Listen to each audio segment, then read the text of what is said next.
السلام علیکم، کیسے ہیں آپ سب؟ امید کرتی ہوں آپ سب خیریت سے ہوں گے۔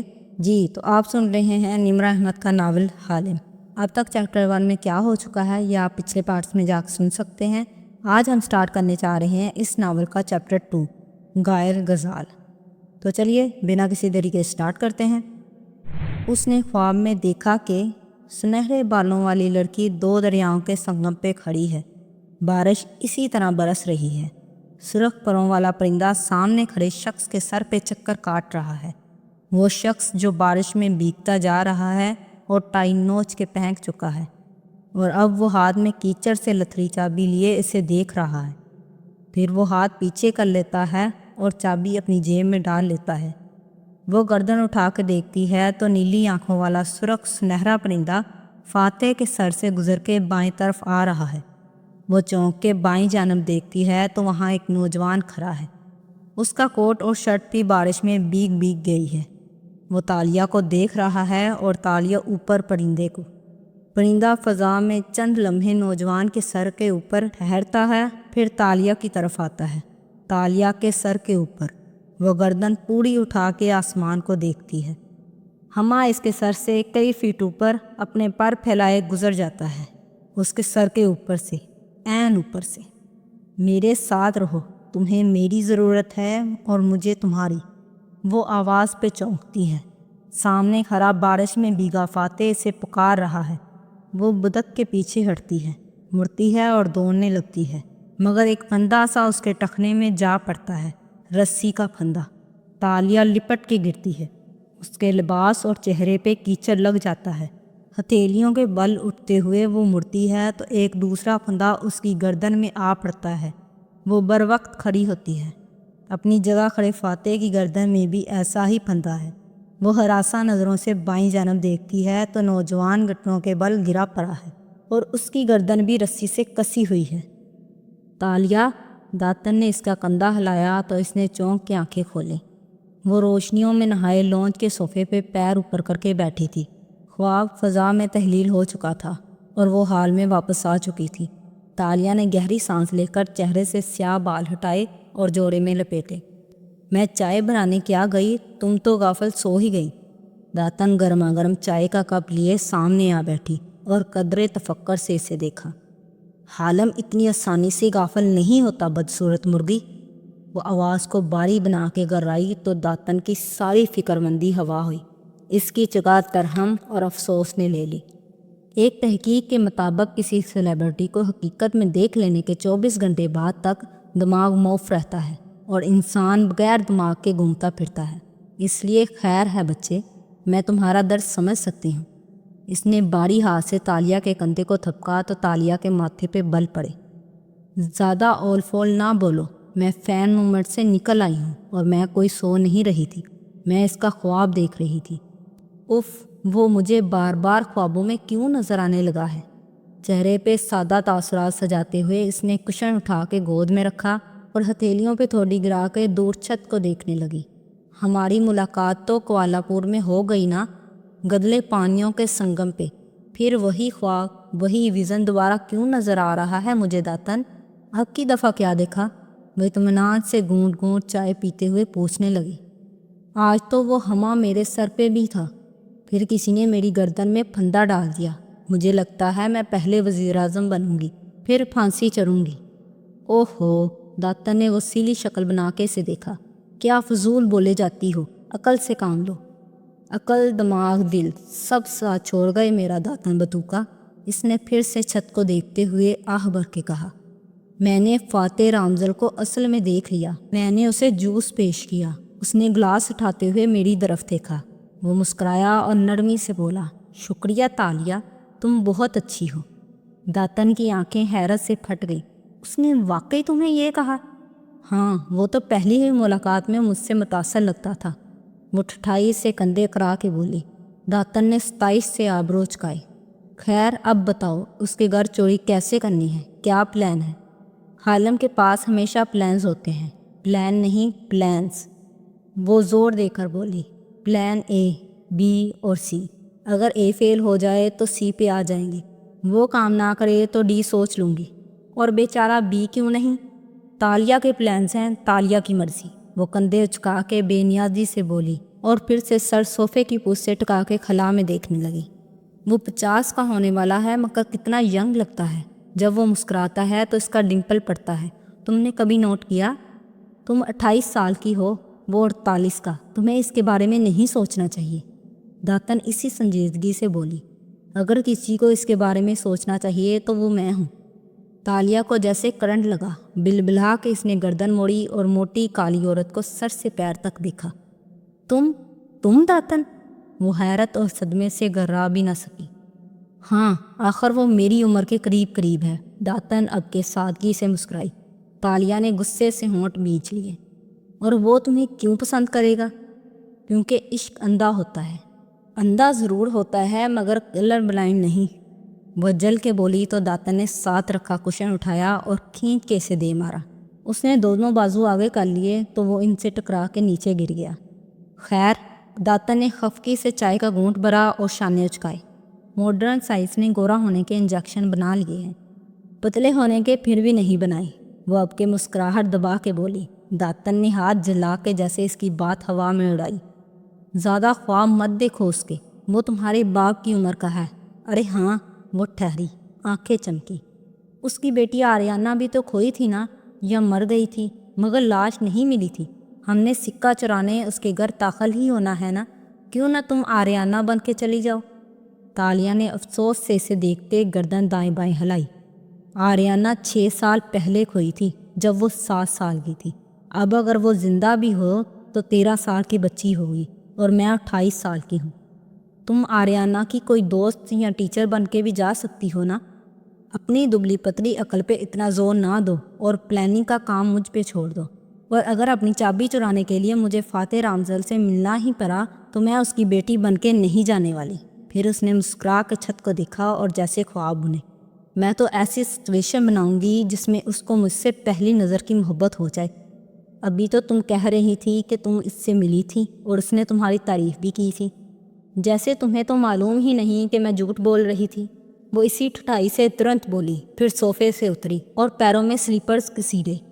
میں KL کی سب سے ماہر اسکیمر اس لیے ہوں مسز لیانا دانش صابری، کیونکہ جب میں اپنا کردار لکھتی ہوں تو دنیا مجھے اتنا اور ویسا ہی دیکھتی ہے جتنا اور جیسا میں ان کو دکھانا چاہتی ہوں۔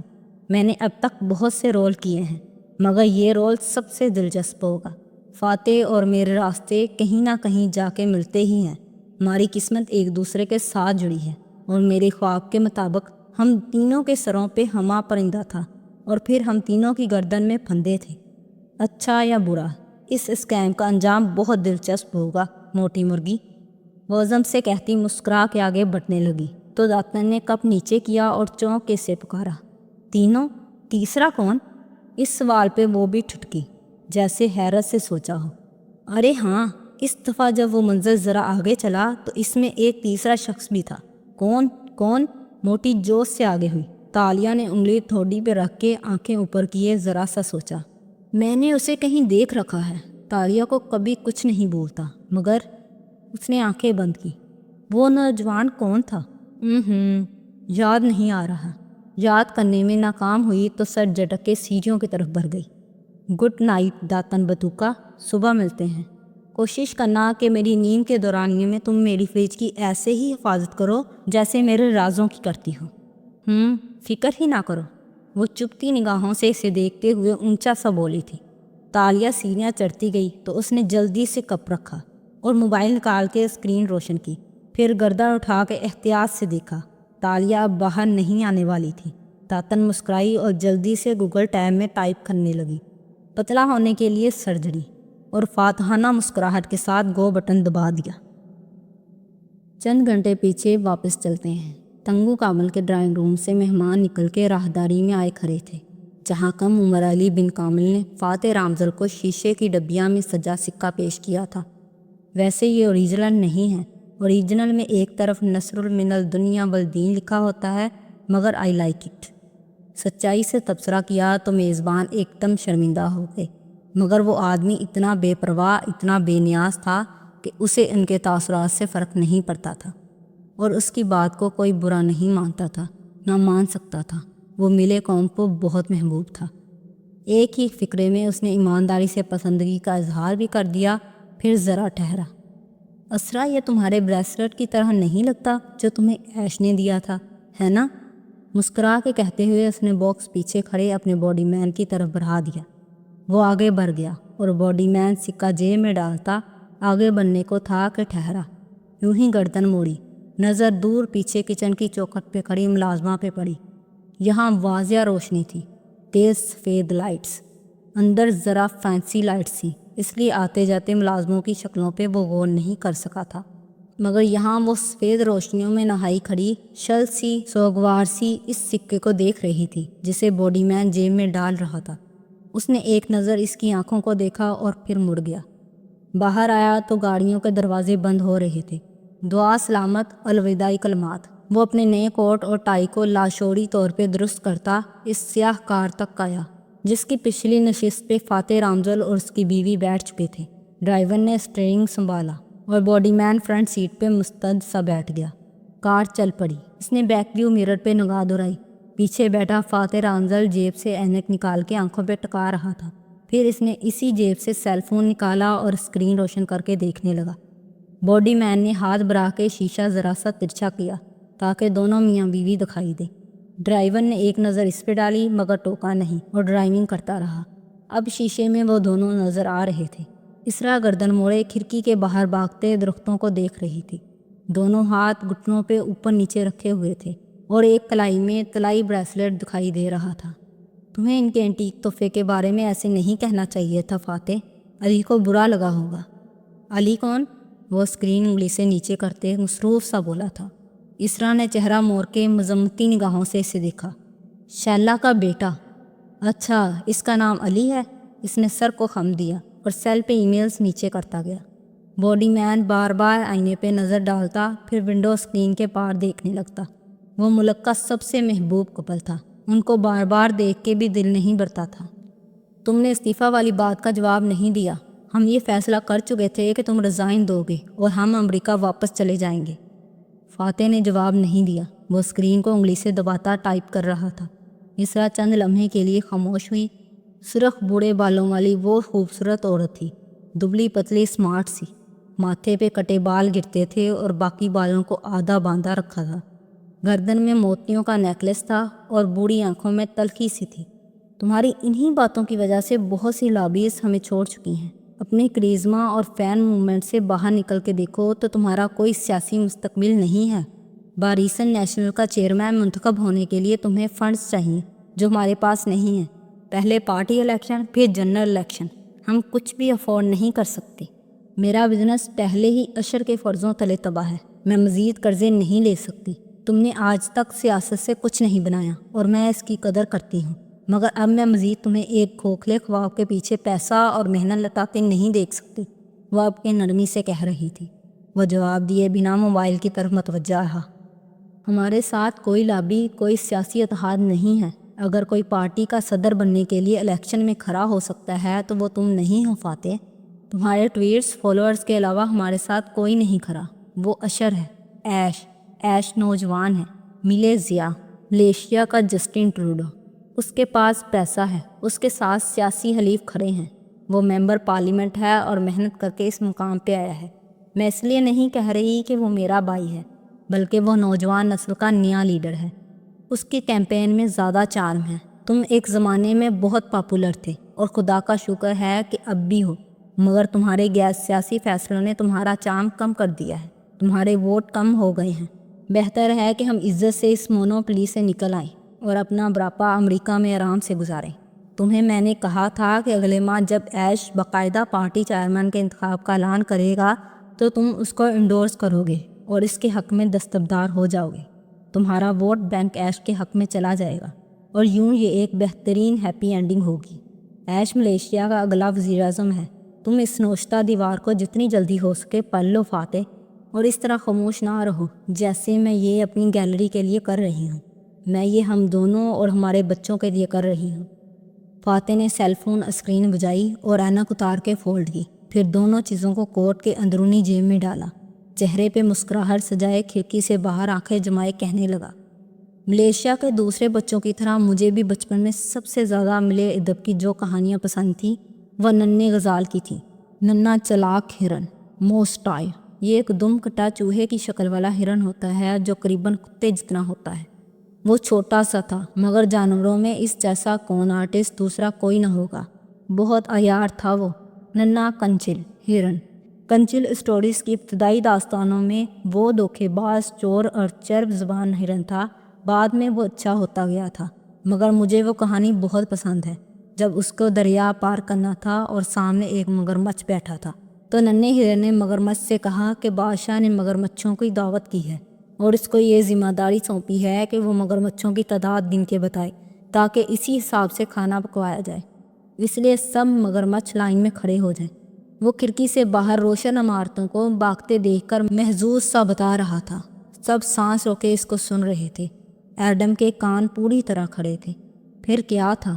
مگرمچھوں نے پل کی صورت قطار بنا لی۔ وہ 1 2 3 کر کے گنتا ہوا ایک مگرمچھ سے دوسرے پر چھلانگ لگاتا اور یوں دریا پار کر گیا۔ مگرمچھ آج بھی بادشاہ کی دعوت کا انتظار کر رہے ہیں۔ سارے دمکٹے ہرنوں کا مسئلہ یہ ہوتا ہے کہ ان کو لوگوں کو مینیپولیٹ کرنے کی اتنی عادت پڑ جاتی ہے کہ یہ مینیپولیشن ان کی زندگی کا حصہ بن جاتی ہے۔ وہ ہاتھ پر کٹ جانے سے مفلوج نہیں ہوتے، دوسروں کی زندگیوں کا اسٹیئرنگ وہیل چھن جانے پر مفلوج ہو جاتے ہیں۔ ایسے غزالوں کو اس وقت سے ڈرنا چاہیے جب دعوت کا انتظار کرتے مگرمچھ دریا سے نکل آئیں اور ان کو تلاش کر لیں، کیونکہ مگرمچھ خشکی پہ بھی اتنا ہی خطرناک ہوتا ہے جتنا دریا میں۔ کہہ کے اس نے جیب سے موبائل دوبارہ نکالا اور اسکرین روشن کر کے اینک ناک پہ جمائی۔ اسرا گہری سانس لے کر چہرہ موڑ گئی اور باڈی مین نے نگاہیں جھکا لی۔ کیا فاتح صاحب نے اپنے سالے کو سنچل دی موسٹ ڈیئر بولا ہے؟ عیار اور چال باز، وہ بھی اپنے ملازموں کے سامنے؟ یا اللہ، یہ امیر لوگ ملازموں کی موجودگی میں ایسے کیسے باتیں کر لیتے ہیں؟ ہمارے محلے میں تو یوں نہیں ہوتا۔ وہ دل ہی دل میں سوچ رہا تھا۔ کار سگنل پہ رکی تو ایڈم نے دیکھا ایک طرف سے چند بچے بینرز اٹھائے چلے آ رہے ہیں۔ شاید کوئی واک وغیرہ تھی جس کا اختتام ہو چکا تھا۔ وہ معمول کے انداز میں قریب سے گزر رہے تھے، مگر جیسے ہی ایک نے شیشے کے پار بیٹھے شخص کے جھکے چہرے کو دیکھا جس کو موبائل کی روشنی نے منور کر رکھا تھا، اس کی آنکھیں حیرت سے چمکی۔ وہ فوراً پلٹا اور اپنے گروہ کو خوشی اور جوش سے چیخ کے پکارا، فاتح رامزل کی کار، جلدی آؤ۔ سگنل ابھی سرخ تھا۔ بچے اکٹھے ہونے لگے، ہنسی مسکراہٹوں کے ساتھ ایک دوسرے کو ٹھوکے دیتے ہوئے۔ ایک نے ڈرائیور کی کھڑکی کے قریب آ کر اپنا موبائل دکھا کے کچھ کہا تو باڈی مین نے گردن موڑی۔ سر، بچے شاید تصویر بنوانا یا ہاتھ ملانا چاہتے ہیں۔ Don't be over efficient Adam, یہ بچے ہیں، ووٹرز نہیں، اسرا تلخی سے بولی۔ باڈی مین نے خفت سے سر ہلایا اور بچوں کو دور ہٹنے کا اشارہ کیا۔ ننھے چہروں کی جوت بجھ گئی اور وہ پیچھے ہٹے۔ سگنل ہرا ہو گیا اور کار آگے چل پڑی۔ اسی پل فاتح نے موبائل سے نظریں اٹھائیں اور فرنٹ سیٹ پہ بیٹھے باڈی مین کو دیکھا۔ اور تم کون ہو؟ وہ بچوں کو نظر انداز کر گیا تھا۔ اس نے جلدی سے گردن موڑی اور تابیداری سے کہنے لگا، سر میں ایڈم بن محمد ہوں، آپ کا باڈی مین، اور عبداللہ 11 دن کی چھٹی پہ گیا ہے تو اس نے اپنے محلے کے لڑکے کو کام کے لیے بھیج دیا۔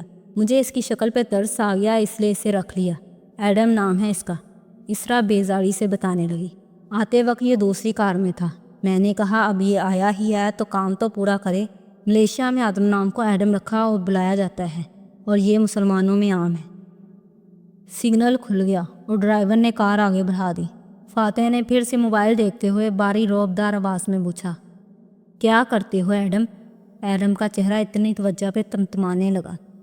سر میں فوج میں تھا مگر صحت کے واجبی سے مسئلے پہ وہاں سے فارغ ہو گیا۔ پھر 2 3 جگہ اپلائی کیا مگر نوکری نہیں ملی۔ والد صاحب ایک دکان پہ سیلز مین ہیں، ان کے ساتھ بھی کام کیا۔ ایک سیکیورٹی فرم سے پرائیویٹ باڈی گارڈ کی تربیت بھی لی۔ اب عبداللہ کی جگہ 11 دن کے لیے آیا ہوں۔